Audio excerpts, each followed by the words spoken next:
Welcome back, everybody, to Hoops HD. This is another one of our Wednesday evening Under the Radar podcasts. I'm Chad Sherwood, joined by David Griggs over there. Yep. Rocco Miller from Bracketeer.org, and coming And- to us live from Johnson City, Tennessee tonight. Yep. And John Woohoo! Stalika is... And John Stalika. John? Where's John? Chad, you were supposed to get John. It was your turn. Oh, well, I guess we've got to wait for John. Okay, yeah, we're going to wait for John. This is really bad. We're waiting. This is, We lost David's picture also. This is just going worse. But now let's seriously, John Stalika can't be with us tonight. But Rocco, you are in Johnson City. You just got finished watching one of the top SoCon games of the year. You want to give us a little report on what happened to the Furman ETSU game tonight? Absolutely, yeah. So we saw a sold-out crowd here at Freedom Hall in Johnson City. Very cool experience here. The arena seats about 6,000, a little give or take. I think 6,100 is the official amount, and it was rocking in here all night. Furman, I actually sat right next to their bench, and I'm still sitting here now, right next to the Paladin bench. looking good. Yeah, and it was incredible energy. I mean, these guys.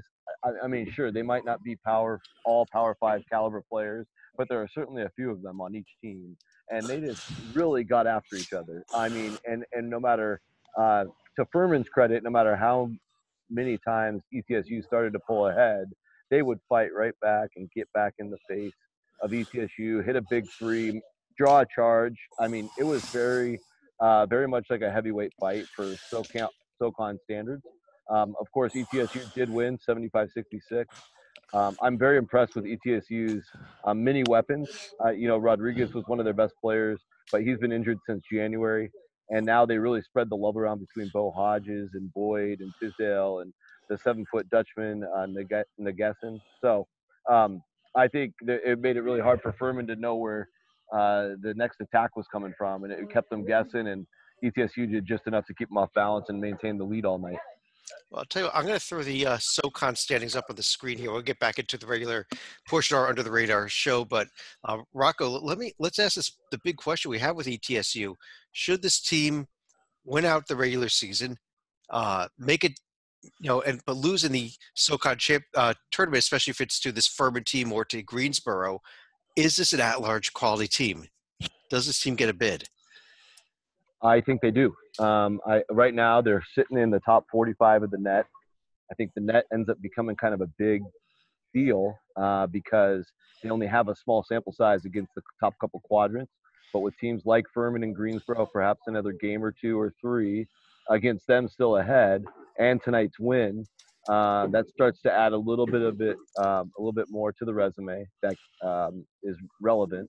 And I think, obviously, they don't want to see LSU continue to lose. I think those last couple LSU losses don't feel good to Buccaneer fans. But I think the quality of this team is pretty evident. And I think if they're discussed in the committee room and they do win out, like you said, I don't see how you can leave them out. Yeah, trip to Sanford, a very, very tough trip to a Wofford team. Very difficult to win at Wofford still. Yeah. That's a good point, Chad. I mean, oh, sorry. Just to jump in here, this is a Wofford team. I mean, their current net ranking does not reflect how good they've been the last couple of weeks. I mean, it reflects what they've done all season. But this is a Wofford team that's on fire. They actually had a really good game tonight, almost knocked off Greensboro. As far as them getting in, I'll be disappointed if the committee doesn't take them, because when you're talking about winning out, you're talking about getting a couple more road wins and getting a win at Wofford, which you hope, if they're paying attention, they're going to give them credit for that. I know that this is sort of like grasping at straws a little bit, but the win at Little Rock was kind of impressive. The Little Rockos, a good team at home this year. Yes, they were. The one thing that gives me pause, last year we saw the committee take Wofford from the SoCon. We also saw them select Greensboro as the contingency team, if you didn't know that. But if you look at those profiles, the one thing that they didn't have on there was a Mercer-like loss. And on another thing that they didn't have is it three non-D1 opponents. So if I'm guessing the committee, and I know I'm trying Yeah, I know I'm like venturing in the Rocco's territory. That's what he does, not what I do. I look at that and think, will the committee take them? If you're asking me, should they? Yes. If you're asking me, will they? I don't know. There's indicators there that I think past committees have not liked. Well, I think there's a second question here. I've got the Greensboro profile up on the right side of the screen. Their remaining schedule a little easier at VMI, Furman at home, at Chattanooga before the SoCon tournament. If ETSU is the 1 seed, they would then have to go through Furman again in the SoCon semifinals. But let's say you get 2 more wins against Furman for Greensboro at home and on a neutral court. Suddenly, Rocco, can this Greensboro team be in the at-large? Can we get 2 SoCon teams no matter who wins this tournament? I think it is possible, but I think it's almost got to be kind of a perfect storm. I'll put Furman up as well because maybe they're the 3rd team to be discussed. But go ahead. Yeah, I talked to Coach Ritchie after the game for Furman, and he's pretty much accepted the fact that they got to win the conference tournament. Yeah, their mindset after the loss tonight was, we are gonna focus on winning 3 games in 3 days in Asheville. I think they should concentrate to the home game with Wofford and the road game at Greensboro first, well, in my opinion, but maybe not. Yeah. They're only 1 game out of first for the regular season championship. There's a lot to play for. But for UNC Greensboro, yes, there is a perfect storm scenario. I've got them probably similar to you, Chad, about 9th or 10th off the board right now. I had them closer. I had them about 5 off the board last week. So so that gets them in the discussion. And if they keep winning and they get a couple Furman wins, anything's possible. What's crazy about Greensboro? In this actually is a difference maker. Not 1 but 2 losses on beyond midcourt shots at the buzzer. A 1 in. How often does, like, if you gave anybody a wide open uncontested shot from beyond midcourt, they make it 10% of the time? And you're talking about the NC State game, which was a tie game at the time, and the Montana State game, which is their 1 horrible loss, and they were up by 2 at the time that shot went in. That was that's the stinker on the profile too. I mean, so really they are. Like, the chances of that happening have got to be 100 to 1. I mean, to lose not once but twice on midcourt shots, that doesn't happen. I think they're inside the bubble already. They're close. If they win those 2, yeah. If they win those 2, they get rid of their worst loss, and then you add a bubble win on your home court. Yeah, that's definitely a win over NC State team that, as we record this, is up 15 on Duke at halftime. Yeah. So. Yeah, it's crazy to consider. I mean, this Southern Conference is legit, and I kind of feel for the folks that follow the conference every single game beyond what we follow. Like, they know these teams inside and out, and it does feel like robbery when only 1 team can go. Because, I mean, there are these top 4 teams, especially these top 3. They're teams that nobody from the Power 5 would want to play in Dayton or even in the regular bracket. Yeah, and there you see the upcoming schedule this week. I mean, the big game, we already mentioned it, is the Furman at Greensboro game next Wednesday in terms of next week ahead. But keep an eye on that ETSU at Wofford game on next week as well. Even Wofford at Furman this weekend. Some interesting games ahead this week. But this is our Under the Radar podcast. We actually normally start by telling people what Under the Radar is. We did a little bit of a different track to start the show today, but we could do that at the end of the show, Chad. David, why don't you how about just completely screwing up the show some more? Well, maybe we'll just do an hour on the Southern Conference. Okay, yeah. So let's talk a little Citadel hoops right now. No, David, I'm ready. David, how about what Under the Radar is for those that are don't know what it is? Okay, there's 2 boxes you need to check. One is that you have to be in one of the 22 regular single bid leagues. Now, that doesn't mean that you're disqualified from getting more teams. We just talked about the SoCon. They might get a team inside the bubble. They might get 2 or even 3 teams. But regular multi-bid teams or make regular multi-bid leagues. The other qualifier is that you can't be ranked in the top 25, because if you're ranked in the top 25, you're not under the radar. You're very much on it. Right. And what we like to do is have a feature conference every week. Today we're doing things a little bit different. We're going to have 2 feature conferences. We've already featured the SoCon here. Chad never tells us what the feature conference is. And that wasn't a surprise because Rocco is down there on location in Johnson City. great It's city like a to get pop to. quiz every week. You don't know what Chad's going to bring The other up. one, though, is a conference that we have not focused on yet in terms of a feature conference this year, and it's a conference that's going to have a real interesting, I think, last couple of weeks of the regular season. David, let's talk a little bit of Ohio Valley hoops here. Oh, okay, the with a OVC. fascinating battle for the top 2 spots in the conference tournament, which will get buys into the semifinals in Evansville, Indiana. Why they play in Indiana when they have So it's the Ohio Valley Conference, and I know that the Ohio Valley and the state of Ohio is not the same, but it's the Ohio Valley Conference. Nobody in the conference is from Ohio. The tournament is in Evansville, Indiana. No one from the conference is located in Indiana, and it's sponsored by who, Chad? Visit Myrtle Beach. It used to be, at least. I don't know if it is this year. I don't know if it was for a while. Yeah, but it was just a 3. But good conference, Chad. Not having the best year this year, but last year you might recall getting Belmont in as an at-large and Murray State in as a 12 seed. Each team won a game. Belmont in the first 4 really gave Maryland a scare. Arguably should have won that game, and Murray State going on to the round of 32. So you would have liked to have seen this conference kind of use that as a springboard and carry that forward. This year, I think we're looking at the 15 or 16 line, but the same teams that are kind of near the top, at least 3 of the 4, Murray State, Austin Peay, and Belmont, way up there. And it is a ladder format because 8 teams out of the 12 get in. There's 2 opening round games, 2 quarterfinal games, and then it goes from 8 to 6. Right, 5 through 8 play each other the first round, then 3 and 4 get involved in the quarters, and the top 2 seeds buy into the semis, which is why it's huge to be one of those top 2 spots. And while Belmont is a game back of Murray and Austin Peay, they've beat both those teams once already, Rocco. And I think we're for a fascinating final 2 weeks here, especially Murray and Austin have to play each other again to end the season. Yeah, and that game will be at Murray, so I think they have a tiny bit of the edge just getting that game at home at the end. But Eastern Kentucky's kind of emerged from the pack to have a really good conference season. I don't think they're going to win it, but they're right there to get in that bye position. They're in bad shape for the tiebreakers also. So yeah, because I think they lost to everybody above them, right? Yep. Yeah. So. But I also think Belmont at this point is playing the best, and you see that in their net ranking. You see that in their palm ranking. So although they probably won't have the angle to get the regular season crown, I think they're going to get the crown that really matters. Well, the crown that matters, but I think they also could at least get that 2 seed. Especially with the Murray Austin Peay have to play each other again, which is again huge. Now still you'd be said the key is probably to be the 1 seed, so you don't have to play Murray. So Austin Peay and Belmont would have to meet in 1 semifinal. You would get the Eastern Kentucky or the Tennessee State if you're the 1 seed. So there's a big advantage to the 1.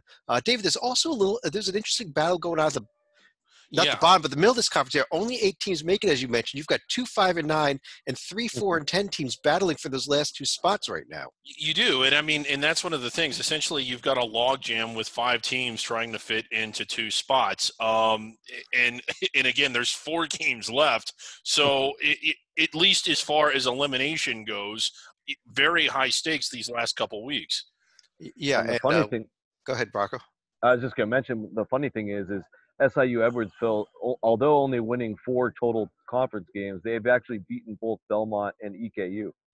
Which could help them when it comes to some of the tiebreakers, actually beating teams towards the top of the standings. Yeah, that would definitely separate themselves. The upcoming schedule is on the screen here. Murray and Austin Peay have the Eastern Illinois SIU Edwardsville road trip this week, while Belmont has the Morehead State Eastern Kentucky road trip. So 2 road games for each of these top 3 teams this week, although albeit at the bottom of the conference. Right. Or middle of the conference, maybe at least with the Morehead and the Eastern Illinois games.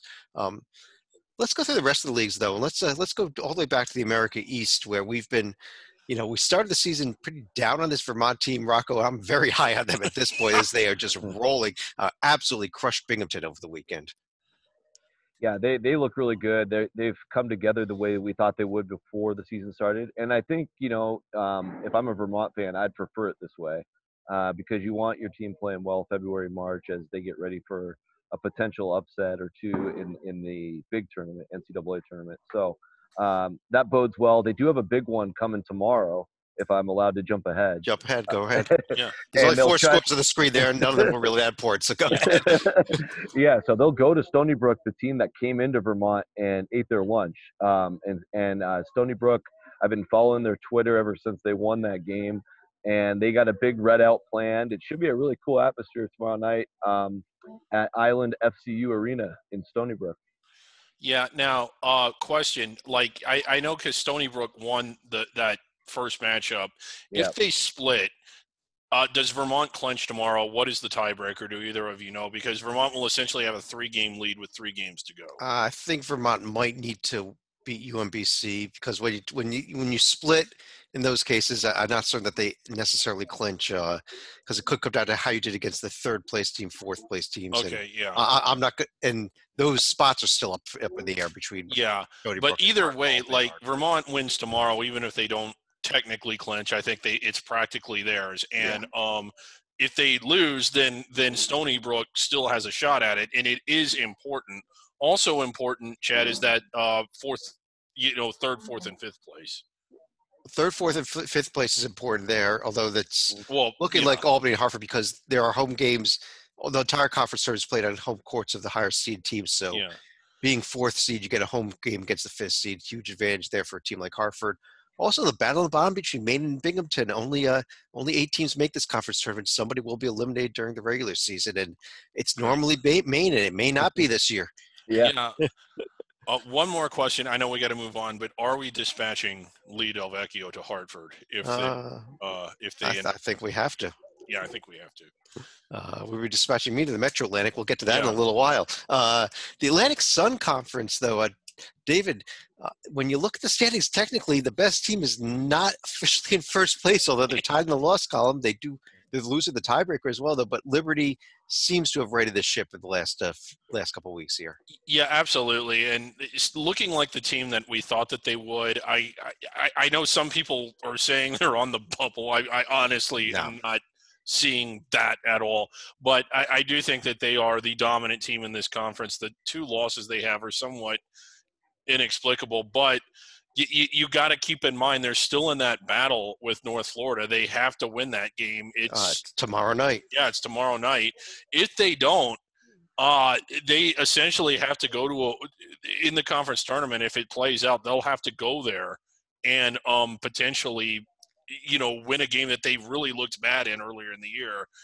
If they don't win tomorrow, Chad, I don't think they go. I think they will win tomorrow, but Yeah, well, Rocco, how about this? It's probably the game of the season now in the ASUN, and we didn't think there'd be any games of the season within conference play. That's how good we thought Liberty was compared to the rest of the league. Yeah, I think it should be a darn good game. I mean, I don't think it was as big of a game as the game at North Florida when they lost, but now it is because it's later in the year and they still have 2 losses. But Liberty on paper should be able to take care of their business in Lynchburg.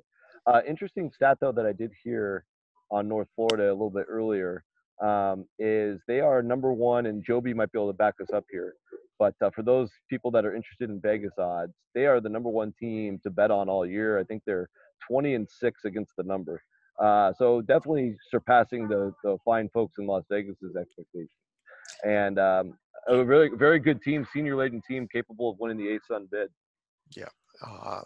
And then we'll see the upcoming schedule in the ASUN. But let's try to keep things rolling right around real quick, Chad, and this is important.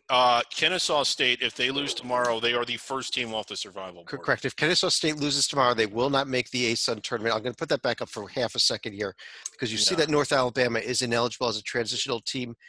They will be allowed to play in the ASUN tournament, which means an ineligible team will be playing while an eligible team will be out. I don't necessarily agree with that. If you're going to eliminate somebody, why not eliminate North Alabama? But and if North Alabama actually wins the ASUN tournament, the regular season champion gets the automatic bid. So it's So you actually, if Liberty wins the regular season here outright, there's 2 different teams that could win that give them a bid. So they got a 2-8 chance, right? It's a little weird, but that happened. That happened a handful of years ago with Stetson getting it almost happened. Yeah, Stetson was in the championship game against Gulf Coast and playing for North Florida. Exactly. In overtime, Gulf Coast won the game. But it was great. But if Kennesaw State loses tomorrow, their game at North Alabama, coincidentally, Kennesaw State cannot qualify for the ASUN tournament and will be the first team eliminated by virtue of record from being able being a contender for the NCAA tournament championship this year. So Brian Black, our good buddy Brian, will have his jersey ready. If he has a Kennesaw jersey, I think he does. We'll have to find out. Rocco, the Big Sky Conference is, every week is a different team up top, and now we're back to Montana this week, I think. Yes, we are. Montana was able to hold serve. I know that Eastern Washington took a horrible loss at home to Idaho. Oh, God. In fact, my nephew's a junior at Eastern Washington, so I texted him after the game, and he didn't even want to talk about it. So I don't know exactly what happened, but it was obviously as bad as it looked on paper. So brutal loss for them. We talked about Northern Colorado on the last episode. They had a good week, yeah. Yeah, and they're playing the highest caliber ball according to the metrics. So I think we could come down to a two-dog race. I still think Eastern's got some good players if they can right the ship. I think this Big Sky tournament is going to be a good one.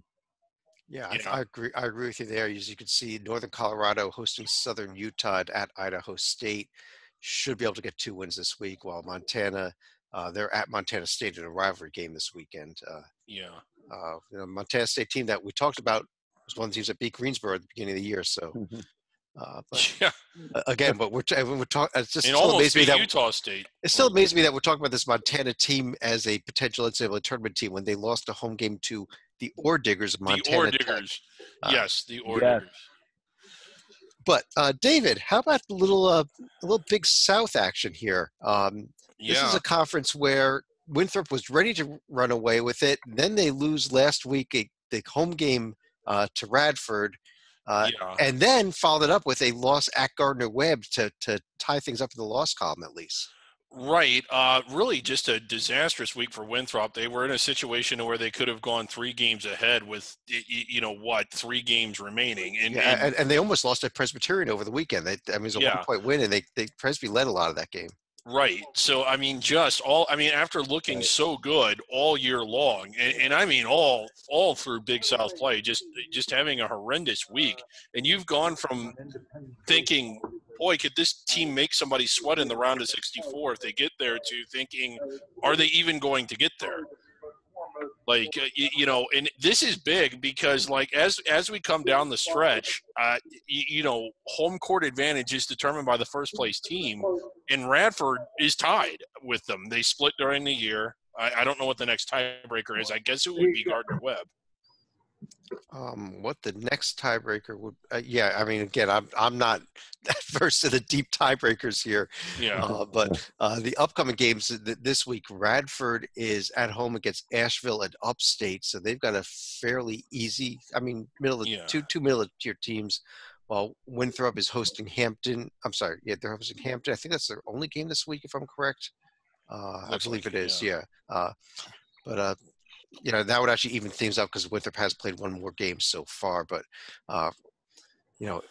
maybe Winthrop with the tougher game, just the way they've been playing. Rocco, even though they've only got 1 and Radford's got 2. Yeah, potentially. I think as a whole, the Big South is a big disappointment besides the top 2. Nobody above 500. In fact, everybody below 500 overall. And even in the conference, they're barely just Gardner-Webb, who's already kicked their best player off the team, is barely above 500. It's been a really bad year. Their conference ranking right now is 30th out of 32, just above the SWAC and MEAC. So fortunately for the league, they have 2 capable teams at the top if they can make sure they get the bid. Agreed. Rocco, let me stick with you here. Jump over to the Big West Conference, where well, we've got UC Irvine looking very, very good, especially coming off that road win in the island against Hawaii over the weekend. Yeah, that's huge. That is a very tough win to get. In fact, I was watching when Northridge was out there, I think a week or 2 before. I don't know if you guys stayed up late for that one, but Northridge had like an 18-point lead on Hawaii, and the crowd got into it. Things got crazy. They started turning the ball over left and right like they forgot how to play basketball, and Hawaii stole that win from Northridge. So weird things happen out there. No matter how good Irvine is or Santa Barbara or whoever's at the top, it's always a tough place to get a win. Kudos to Irvine for getting it done. But I don't think they're nearly as strong as last year. Oh no! Oh no! No! Hey, you want to talk about conferences with only a couple teams over 500? You got to hear 3 of them, and you got to go down to 4th or 5th place to get the 2nd and the 3rd. Yeah. The good news though is the bottom got a little bit better. Cal Poly's not absolutely terrible. They're playing everybody tough. And Riverside. Yeah, Riverside's made a little noise. Long Beach State hit a game-winning buzzer beater last week. So there's some cool things happening at the bottom, and that's fun to watch. Irvine is actually going to be later tonight. We're recording this around 10:30. I guess they just tipped off recently. They've got an early lead over Long Beach. That game going on right now. Black and blue. The black and blue rivalry. Yes, yeah, it is. Game going on right now. So right. For those of you that are watching us live, which is none of you, go ahead and turn that game on. Yeah. Then they're at Northridge over the weekend is their other game. But David, how about the Colonial Athletic Association? Conference that's been kind of a 3-team battle the whole way. We've been going back and forth between them, but now suddenly College of Charleston has suddenly fallen off the cliff here. Yeah, every time I like a team, they fall off a cliff, and I give up on them. And then after I give up on them, they rise back to the top. And most specifically, in this week's edition, it's Bill and Mary, who had a really good week, getting that win against the Delaware team that was red hot, playing their way up in the 2nd place. But I've been off on this. I still like this Hofstra team. I know that they don't always bring it. The 3 losses. Some of them are to the bottom of the league, but all in all, go ahead. Yeah, I think that and I'm not just saying this with a 2-game lead. I think that while they don't always do what they're capable of, they are capable of playing the best basketball. Yeah. Two of the losses. There was William Mary and Delaware were 2 of the losses, but they were both at home, which was just head scratching. Right, and William and Mary trashed them. Mm-hmm. And they also lost to San Jose State, which is could get you kicked out of D1 some years. Right, yeah, it could. But Rocco, how good is this Hofstra team good enough to scare somebody in the NCAA tournament if they can capture this bid somehow? I think so. I mean, they went into Pauley Pavilion and won by 10. I mean, obviously that was during the nightmarish times for the Mick Cronin's program. it's much sunnier days these days in Westwood. True. But still, that just shows, they're going up against much higher caliber players and getting wins. They've won 6 straight. They're playing very well. All of their wins in the last 6 have been by double digits or more, besides the rivalry game against Northeastern, which is, you usually kind of assume that's going to be a close game, and they still won that. So, I think they could make some noise. They're certainly playing the best now. I think the William and Mary result, that happened on January 2nd. A lot of basketball has been played since then. Can kind of wipe the slate clean for their sake because they're not going to get in that large bid. So, I think Hofstra is clearly in the driver's seat for the CIA. They've got the interesting road trip to Drexel and Delaware this week. It's not exactly an easy trip. No, so it's not. Happens. I got a little. Yeah, Hofstra has lost to the top of the league. William and Mary's the one that keeps losing 2 teams all over. William and Mary is at Towson and at James Madison this week. But Rocco, let me go back to you for Conference USA, and we're going to see something a little different here right now. You're going to see some colors showing up on the screen here. It is pod play, bonus play time here. The top 5 teams there, which are kind of in a green color, are the pod 1. They will play each other for their final 4 games. Each team gets 2 home and 2 road. Same thing with those next 5 teams, which are in yellow, 2 home and 2 road. And the bottom 4 teams there will each get 4 games as well. The 2 of them will play each other twice, and then 1 home and road against the other 2 teams. But among other things, those top 5 teams will be the top 5 seed in the conference tournament, even if they fall below the 6th or 7th place team in the final standings. Same with 6 through 10, and 2 of the teams in that bottom pod will not even make the conference tournament. I hope that made a little bit of sense, but I followed it. But yes, it does. Play is in first place and got the most favorable schedule because I believe that they get La Tech and Western Kentucky at home in this bonus play, if I'm correct. That is correct. Yeah, that was the first thing I recognized when you emailed us the draw, and thank you for that. I got excited. I would say it all kind of came together. I did a little due diligence. Oh, I'm waking the neighbors. That's how excited I was. Conference USA draw is out. Bonus play. Go ahead, Rocco. Curtain madness. It's curtain madness. So WKU and La Tech, they just happened to play them both on the road earlier this year, so they, of course, get to play them both at home. It wasn't any kind of let's just hook up the number 1 team and give them the best chance to get up to a 12 seed, which North Texas is in play for. It just worked out nicely. But what they did do is on that final date where the rest of the league plays a game, North Texas has a bye.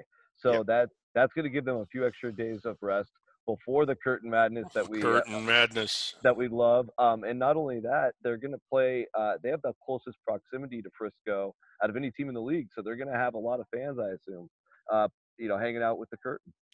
And David, technically the host school. And David, for your reference here, keep an eye on Middle Tennessee coming up on Saturday. Lost to Southern Miss, and I think Rice needs to win as well at UTEP. Could eliminate the Blue Raiders from the CUSA tournament and off the survival board. So, but there's the standings. It'll be interesting. You can see this weekend's upcoming games. But it's just gonna be fun to see this every game, every day that this Conference USA play that we're going to have for the rest of the season. We're going to have two matchups between the top 5 teams here. So that's I like this format. I really do.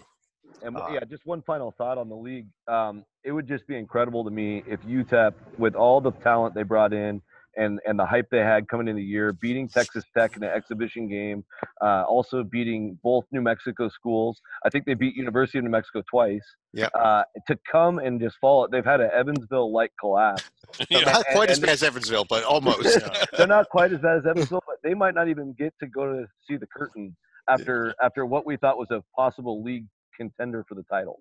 Yeah, they need that win over Rice this weekend here to get back into the tie with for that final spot. But let's David, let's jump over to the Horizon League, where we've got Wright State now with a 2-game lead in the loss column. Looks like they've reasserted themselves after they let Northern Kentucky kind of sneak back in for a bit. But NKU, I don't know what happened on Sunday. They just did not bother showing up for this game against Illinois Chicago. Well, what happened was on Friday they lost to IUPUI, and you may have in looking at the they beat IUPUI. Northern Kentucky. They beat IU. They did? Yeah, they beat IUPUI. Lost to UIC. UIC on Sunday by 30 points at home. I'm just not on tonight. It's just not my night.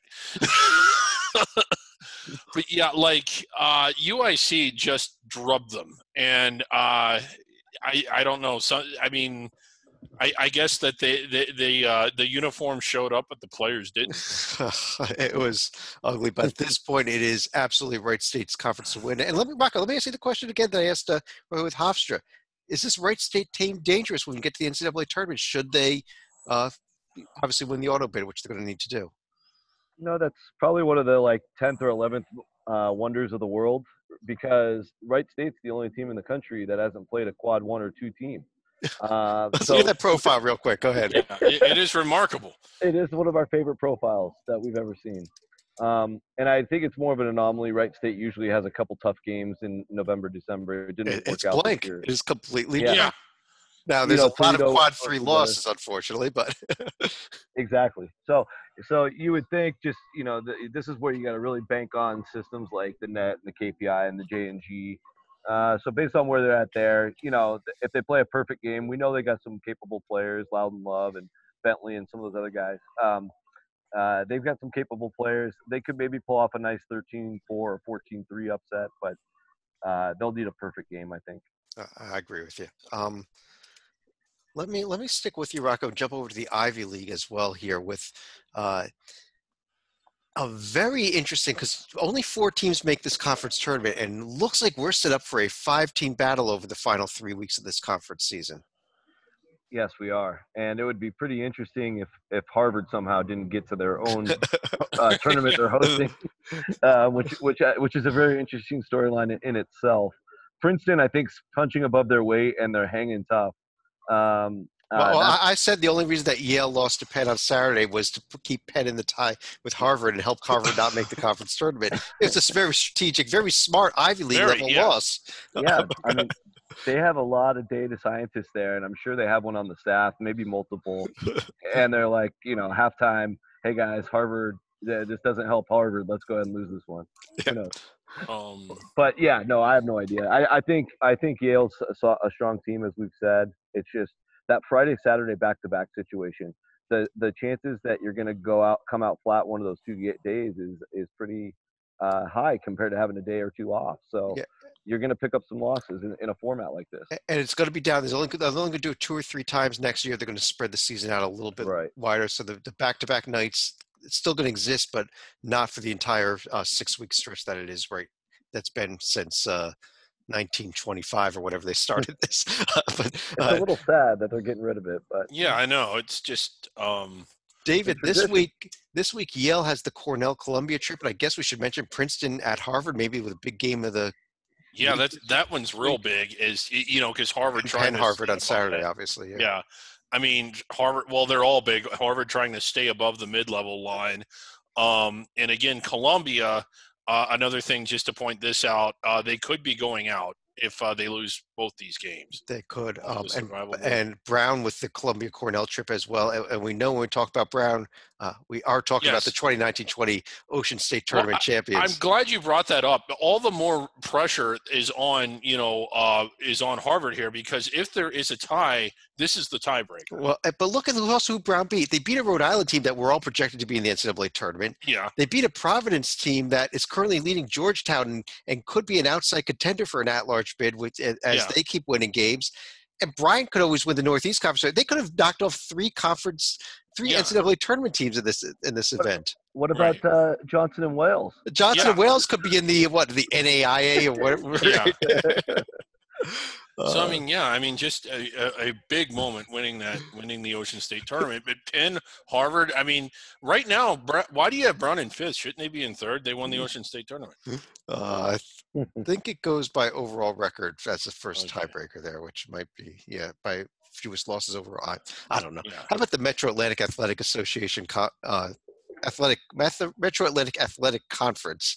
Should we even post this? It is just a horrible night. David, we should definitely post this because my media credential has come through. Yeah. I'm going to be at the event in Atlantic City, and the first day of this event, which is going to be on Tuesday, that would be March the 10th. Yeah. They start at 9:30 in the morning. They play 3 women's first round games followed by 3 men's first round games. That's not a quadruple header. That's not even a quintuple header. It's a sextuple header. It's a sextuple header. 6 games, 1 day between the men's and the women's. It's amazing. Has anybody ever done it? Has anybody actually stayed for 6 games in a single day? Lido Vecchio has. For 6? I think he only showed up for the bottom 3. I have never done it for college, but the Washington High School state tournament used to have 8 games in a day, and it was my favorite day of the year. I'd go sit there and watch all 8.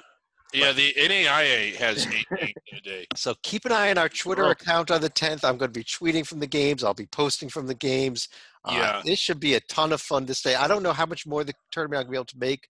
I'm hoping at least maybe make the championship game on Saturday in addition to that. But I'm definitely going to find a way to get there to the 6 games in 1 day at the start of the event. Unisextuple header as Rocco tweets out there. Yes. I had to go there. So Siena big win over Iona. Iona team had been red hot. Siena knocked them off tonight in a bit of an upset. Yeah, they did. Well, Siena's the first place team. Iona, I'm more impressed with how they played, only losing by 1 of the first place team. They are red hot. They are dangerous, and I think they're going to win. David, the first place team changes every day in this. Yes, in fact, Iona would have been very close to first place had they won the game, but they would have. It was a road game. It's just crazy. It is still a very wide open conference, although I guess this top 4, probably one of these 4 is going to win the conference regular season title. The upcoming schedule, Rider is at Iona, St. Peter's is at Manhattan, Siena's got Fairfield. A lot of, if you want to see fun games and close games, you should watch these. If you want to see games that will matter in March in terms of who you're going to pick in your bracket, well, only if you're picking who's winning a first 4 game in Dayton will these games matter for you. I think we all agree that whoever wins this conference is not getting past the round of 64. Most likely not. Yeah, maybe Dayton, but that's it. Yeah, Dayton. All right. Rocco, the Mid-American Conference, where the Akron Zips are now back in at least a tie for first place, coming off of actually, I believe that they won at Central Michigan and at Western Michigan. A nice 2 games, 2 road wins, while Bowling Green won at Ball State, and was actually off yesterday. Yeah, Akron, picking up some wins, but I mean, I wasn't exactly impressed. I did watch the end of the Western Michigan win. They tried to blow it a few times actually, but held on at the end. Western Michigan had a 3 to tie, missed it. Akron got fouled, won by 4. But I'm just not impressed with the way that they're playing compared to a couple months ago. I'm starting to cool a little bit on the MAC just because even Bowling Green's got their issues with Fry leaving the team. Mm-hmm. But I do have a little bit of hope for Buffalo. They're starting to really turn it up. They went to Toledo, as you see on the screen here, won by 16. That's a tough building to do that in. And then a Ball State team that's been pretty solid most of the year, and they beat them by double digits. So maybe the Bulls are going to make a late surge. Yeah, and probably the team that's gone the wrong way. Central Michigan had been leading the West Division a couple of weeks ago. Now they're falling apart and playing Northern Illinois up in first place, even though they lost the game to Miami over the weekend. Right. Yeah, and I mean I've seen Northern Illinois just look terrible a few times. So I mean it's not a team you want to count on if they're the representative. The one shout I got to give to Northern Illinois, I do not like crazy court designs, but I make an exception for Northern Illinois. I just think that's a real sharp looking court. You don't like it? It's a horrible court. I like the Northern Illinois court. The black court with the eyes. I think that's a sharp court. I don't like any paint. I just want. I'm 99% of the time I hate the paint, but yeah. If Chad can have Northern Illinois, then I can have Memphis. No, you can't have Memphis. No. Oh, Memphis. It's an assault on the retinas. Akron is hosting Miami and at Bowling Green on Tuesday in a first-place battle. So circle that game coming up next Tuesday night. Akron at Bowling Green. The game could be the game of the season in the MAC, actually. That will be great. Great atmosphere, too. Oh, yeah. Mid-Eastern Athletic Conference. David, let me go to you for this one here where we had Norfolk State leading for a while this season, then NC A&T, then NC Central. Now we're back to Norfolk State. Yeah, I mean, it is sort of a 3-horse race here. I think that the NC Central, NC A&T, and Norfolk are kind of breaking away, and you kind of have to like Norfolk here, even if they do slip up and don't end up in first place. I mean, the tournament taking place in Norfolk probably means that Coppin State is going to win it. I was kind of looking at Eastern Shore, but yeah. Rocco. Right. Well, this tournament, if you don't know, if you watch this show, you probably do know, notorious for not getting its first place finisher into the NCAA. Well, let's take a look at it this way, Rocco. When you look at record versus D1, we do not have anybody that's even at 500. It's my God, we don't. Holy crap! We need more. We need MEAC to go to a 20-game schedule, and then we're good. Somebody will get to 500. Well, North Carolina A&T out of it next year, so we only have 10 teams. So that's true. Christ. Howard is 354 out of 353 in the KPI, ladies. Yeah, Howard a serious contender for our centenary award for the worst team in D1, and is at A&T and NC Central this week. So rough week for Howard ahead, I think. As you look at the upcoming games there. But let's jump over to the Missouri Valley Conference. And as I do this, David, I think we have to go to replay for a second. I'm going to get a couple extra scores on the screen here that we are missing. But we do know that Northern Iowa still maintaining the lead despite the loss over the weekend to Loyola. Yeah, and there's the replay. And we're coming. There we go. Okay. Loyola, I mean, it isn't quite a snake pit. It is a game that you would like to see a tournament team be able to win, but it's also not easy to go to Loyola and win. What are they, 11-2, 12-2 at home or something like that? Yeah. So if you're going to kind of forgive a loss, I think it would be that one. But at the same time, that's the kind of game you really want a team like Northern Iowa to win, so the committee can see that they can win games like that. I still think they're okay if they win out. At least I think I'm going to be pushing for them on our committee if they win out, and I would like to think that the real committee would take them as well. The top of the profile is pretty good with neutral at South Carolina, and then or neutral versus South Carolina, and then the win at Colorado. Everything left is winnable. They really. It's not that they should win; it's that they really need to win all four of those. Yeah, and we look at that profile there, Rocco. I think David's right. I don't think I kill them for that Loyola Chicago loss, but you got to win these last four. I definitely don't kill them. I mean, winning at the second best team in your league that knows you very well and game planned, and they had already met earlier in the year in a really close game as well. And in Northern Iowa, credit to them for fighting back and even getting that thing to overtime. I mean, everybody saw what happened to AJ Green's face when he hit the deck and got a bloody nose. I mean, that was a heck of a ball game. Anyway, I think grand scheme of things, Northern Iowa, even if they lose at Indiana State, which is also a Q2 game, I think it's tomorrow. Yeah. Yeah, I think they could maybe even take a blow there if they win out, and then I think you don't want to. You don't want to. You open up too much of a debate, including the fact that you may not be the first place finisher if you lose that game if Loyola wins out. So that's true. That's true. Yeah. But let's there's the upcoming games on the schedule here. Let's try to get through these last few conferences. We're starting to run out of time, and I know they're going to throw you out of that arena at some point here, Rocco. So yeah. If we get that on camera. Northeast Conference, Dave, we saw a huge upset in the NEC. Oh, there we go. We got a little view of the. Everybody's gone. Yeah. I thought they were watching the show. Maybe they are. Yeah. I thought you said they were sold out tonight for the show. What the hell? I don't know what happened. We went on the air and everybody got out of here. Yeah. They had huge upset though. Bryant knocked off Merrimack. Yeah. I mean, what a weird thing to say, but it's the truth. Merrimack getting knocked off by Bryant. Still in first place though.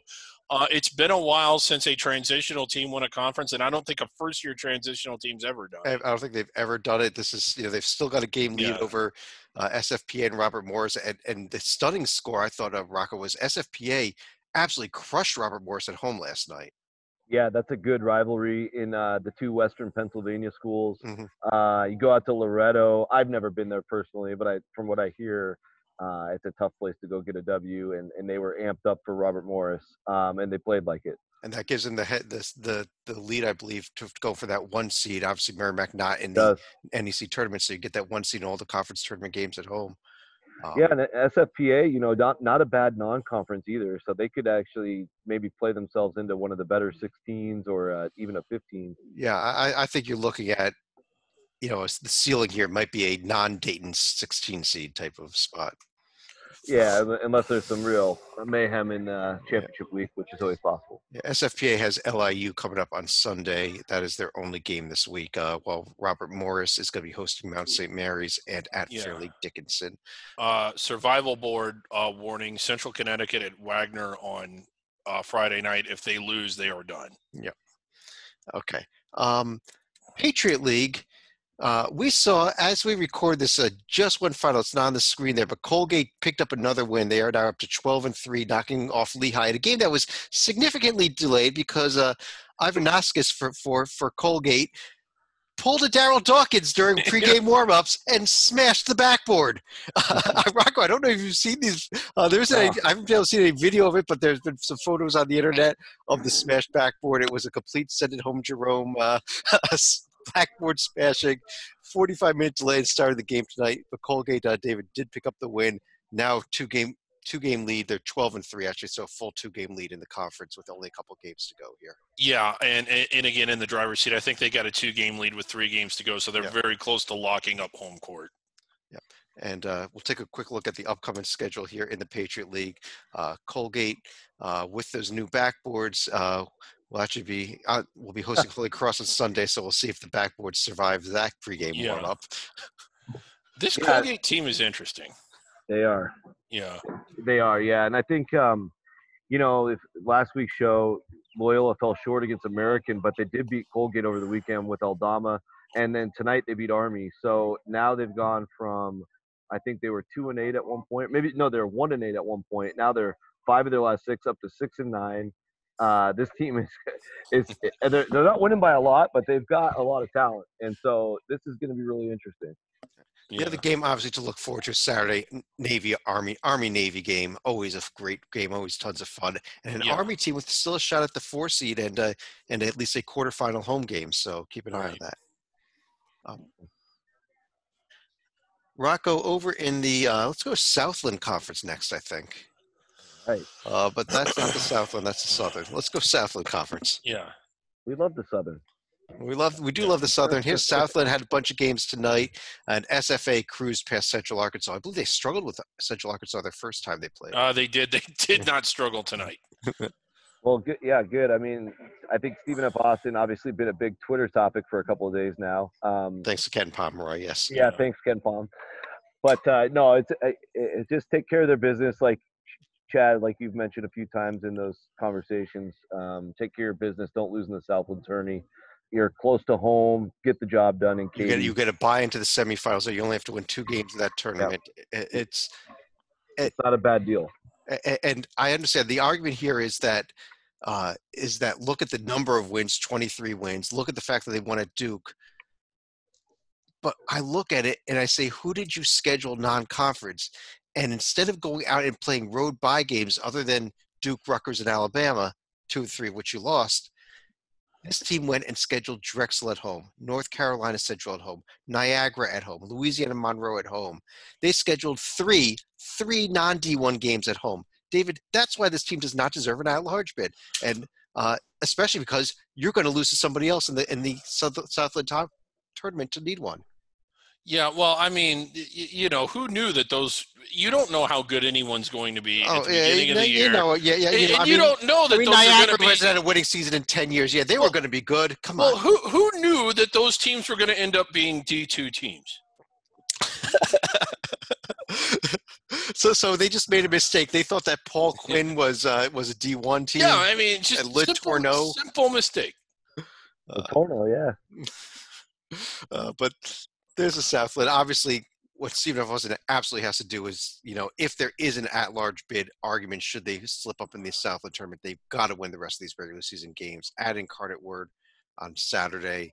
They're hosting Northwestern State next Wednesday. So absolutely must win. Yeah, those have to be slam dunks. Yeah. Because the argument's dead if they lose another conference game. I think we. Yeah. Oh, yeah. It is. I think we agree. And yeah, I think they deserve an at-large bid so long as they don't lose in the conference tournament. Yeah, there you go. But I mean, there is. I agree that they should be on the board and they should be on the committee's board if they slip up the Southland tournament. Yeah. The rest of the regular season, but I just don't think that they should actually be on the good side of the board at the end of the day. I would agree with that. David, let me stick with you here for the Southwestern Athletic Conference, where wins over Grambling and Jackson State to put them keep them in the lead, I guess, over Texas Southern by a game.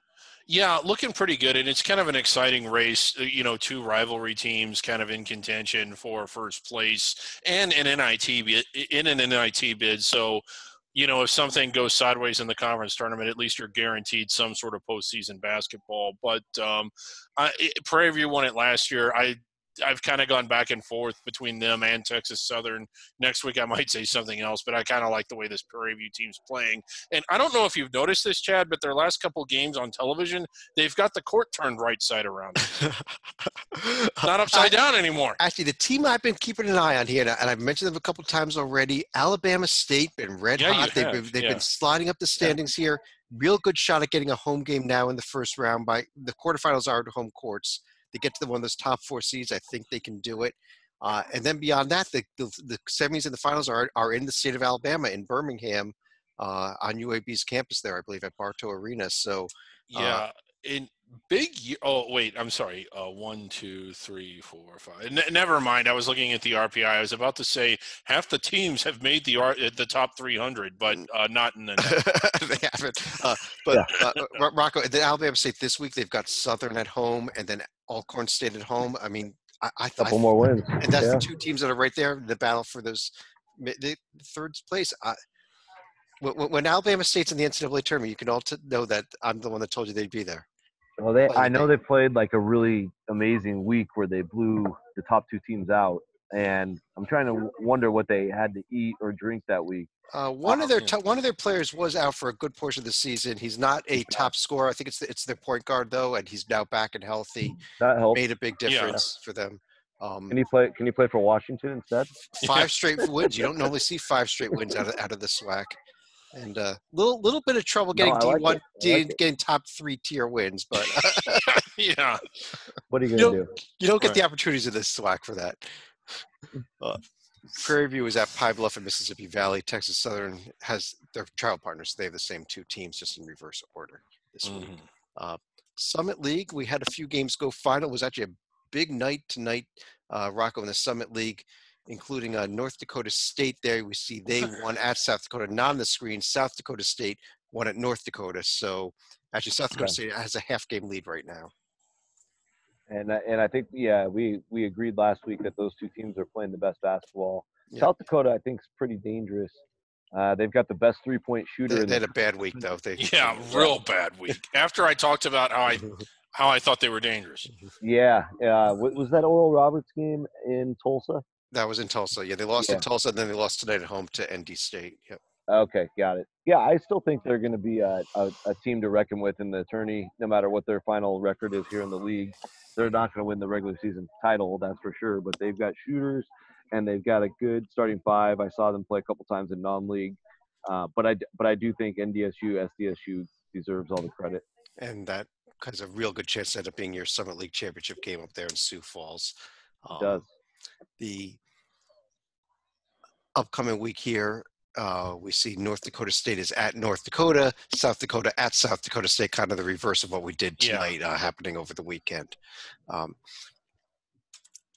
Let's go real quick, Rocco. Let me stick with you here for the Sun Belt, because you are Rocco, and the first place team is the Little Roccos. After a rough week. Yeah, but they did not have a good week, unfortunately, after we talked them up last week. Yeah, I still love the Little Roccos. Hopefully they can turn things around this week. But I did mention also Texas State last week, and they continue to play well. Mm-hmm. They might be the most dangerous team at this point. It'll be an interesting finish. I don't know if Little Rock has what it takes to hang on. I hope they do. It's been a great story. It'd be a shame to see them blow a 3-game lead. Like I think at this time last week they had a 3-game lead. It was up 3. Georgia State a nice week though. Picked up 2 wins. A Georgia State team that was our pick most of the season. And until the Little Rockers were up by 3 games, and we just gave up on them. But it'd be an interesting couple of weeks to see how this closes out. Yeah, this is a full. I believe it's a 20 games regular season here in the Sun Belt. We still got 3 more weeks of action here. Originally, sorry, I was just going to mention. Originally, they had a bonus plate structure and scrapped it right before the year started. So yeah, they were going to do something similar to what the Conference USA did, a slate modification. They just decided to go with a straight schedule here. Little Rock, our rivalry game in Arkansas State coming up on Saturday. Well, David, Georgia State's at Arlington and Texas State. So keep an eye on that Saturday game, Georgia State at Texas State. Yeah, for sure. And again, a ladder format, so finishing second is ladder form. Last 2 teams don't even make it, and there's a ladder among the top 10. Mm-hmm. Last conference of the night, David, the Western Athletic Conference, the only team that's undefeated in their own conference among these 22 under the radar leagues is New Mexico State. Had a couple of scares. Seattle hung with them. Utah Valley had them beat over the weekend at New Mexico State. Yeah, needed a shot at the buzzer to get the win. Chris Jans actually come out, to his credit, I guess, saying that they didn't deserve to win the game. They really didn't.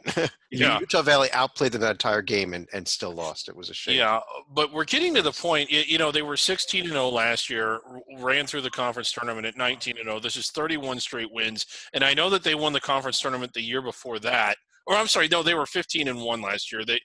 Ever since they lost to Cal Baptist at Cal Baptist last year. Yeah, they have won 30 straight conference games, including the conference tournaments. I don't think that that's going to change, and I know that they're coming off of a really unimpressive week. But since they're not going to get back to full strength like I thought they would. But since getting the players back that they've gotten back, they have not lost a game. The committee, I do not think, will take this team without the automatic bid. There's just really no case for that. No, how dangerous is the early season losses in non-conference play? Yeah, were kind of hurt. Right. How dangerous is this team? I mean, well, Rocco, how dangerous are they? I think they're good. They've certainly played much better since the turn of the calendar year. I really got a chance to watch them play a lot during their trip down to the islands. I think they were in the Paradise Jam, if I remember right. Mm-hmm. And I wasn't as impressed. They should have, I thought, steamrolled that tournament, and they got beat by George Mason. A couple other shaky results. But they're playing at a much different level now. Yeah, they also didn't have a lot of key players. Exactly. So yeah, I think they're dangerous. I mean, why? And they're going to be hungry after what happened in last year's tournament. Well, they've got a game against UTRGV coming up this week, and that's their only game over the next course of the next week here. RGV team gave them a game in Rio Grande Valley earlier this year, as they did last year also. But I think New Mexico State's going to roll them at home, quite honestly. Let's jump over to our top 10 lists. And real quickly here, this is our under the radar top 10 list for February 19th, 2020. Teams getting votes and not making the top 10 included Liberty, Colgate, Hofstra, and North Texas. But number 10, Wright State. The Raiders barely back into the rankings, yeah. At number 9, we've got Vermont, the team we talked about towards the top of the show. At number 8, we've got Furman, the team that you just saw lose tonight, Rocco, but still making our top 10 lists. They are worthy. Yeah. They are worthy. Yeah. At number 7, we got the Yale team we discussed earlier, best team in the Ivy League despite a loss this week. And at 6, we got Akron starting to slip back up the rankings here. Now that they're back in first place in the Mid-American. Yeah, and playing. I mean, they don't bring it every night, but they're capable of playing really well. At number 5, we got UNC Greensboro, the team that snuck out of the overtime win tonight to stay up there near the top of the Southern Conference standings. And at number 4, we got New Mexico State. We just addressed them and a couple of seconds ago. Yeah, I think that they're right at the 4, even though if we're ranking profiles, they're not there. Their team is there. Yeah, Stephen F. Austin in the at-large bid discussion possibly is up there at number 3. At number 2, the team, Rocky, you just saw win tonight, East Tennessee State. We see the ETSU right behind your head there, in fact. Yeah. And at number 1, probably no surprise here, Northern Iowa. They've been number 1 for quite a while, and it looks like they're going to remain under the radar all season and not crack the top 25, unless maybe the final poll of the season right after, if they keep winning. But yeah, that is our top 10. Let's go ahead and pull this down and what's one of your final thoughts here. Rocco, you want to give us your final thoughts there from Johnson City? Yes, I will. Thank you, Chad. And I thought it was pretty impressive today. You come to cover games and you start reading through all the notes and different nuggets you could pick up to make things a little more interesting. I couldn't believe the thing that jumped out to me, and I did tweet this a little earlier, was there was 48 NCAA and Division I games on the schedule tonight. And the combined 45 wins between ETSU and Furman, which is now 46 as ETSU won this game today, was 7 more than any of the other 47 conferences. So that includes games like Butler, Seton Hall. I know there's a bunch of other good games, and I didn't have a chance to really focus on those, but it really kind of jumped out to me. You had a 23-win team against a 22-win team, and there's still 4 games left in the conference play. It just shows how great of a year these teams have had in a really good league. Yeah, no, it's fun, and I really would love to see, no offense to Furman, but I really would love to see UNC Greensboro win out to the conference title game against an ETSU team that also wins out there. That'd be good. That's our best shot at the 2 bids. It means that Furman will lose twice to Greensboro and be going to the NIT or maybe the CBI even if things fall bad. But I just don't think Furman has that chance for the at-large bid. I think that Greensboro and ETSU both do. And I would typically agree with you, but now after seeing these 2 teams and getting to talk with some of these players and both the head coaches, I'm certainly going to be pulling for both of them from here because they were both class act programs. They both fought really hard, very easy teams to root for. Well, I guess if we give Furman the auto bid, then we could talk about an ETSU maybe or Greensboro at large.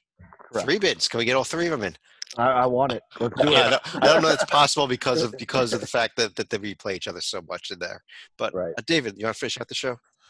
Yeah. Once you get down, and it's like this every year, to these last week or 2 weeks, it's just, to me, there's such a big difference in how it feels when you're watching the Big South now, the American East, certainly the Northeast and the Patriot and leagues that protect their home court champion. Even the A-Sun has a storyline because will Liberty get to play at home or not? I really, really cannot emphasize enough how much I wish every conference that's an under-the-radar conference would do something to protect their first-place champion. I would prefer it to be a tournament at campus sites but if not that, at least do a ladder or do something to make the season worthwhile. Because, you know, as great as the SoCon is, how much more fun would it be? Is ETSU going to get to play at home? You don't like going to Asheville, North Carolina. It's actually a wonderful city. Yeah, I actually so I flew into Asheville because it's the closest airport to here. So it's an hour drive for all these great fans that are here. I'm sure they'll get some great representation. But you're right, it's not the same as playing in Johnson City. Yeah. I guess on that note, I do want to thank everyone for joining us. Rocco, I'm sure they'll be throwing you out of there any second now. So, worn out my welcome here in the we had Rocco Miller there coming to us live from Johnson City. You can also check him out at bracketeer.org. We got David Griggs down there. John Stalika, do you have any comments for us? Where's John Stalika? Yes. Oh, he's not here. But on that note, thanks for joining us. We'll talk to you again real soon.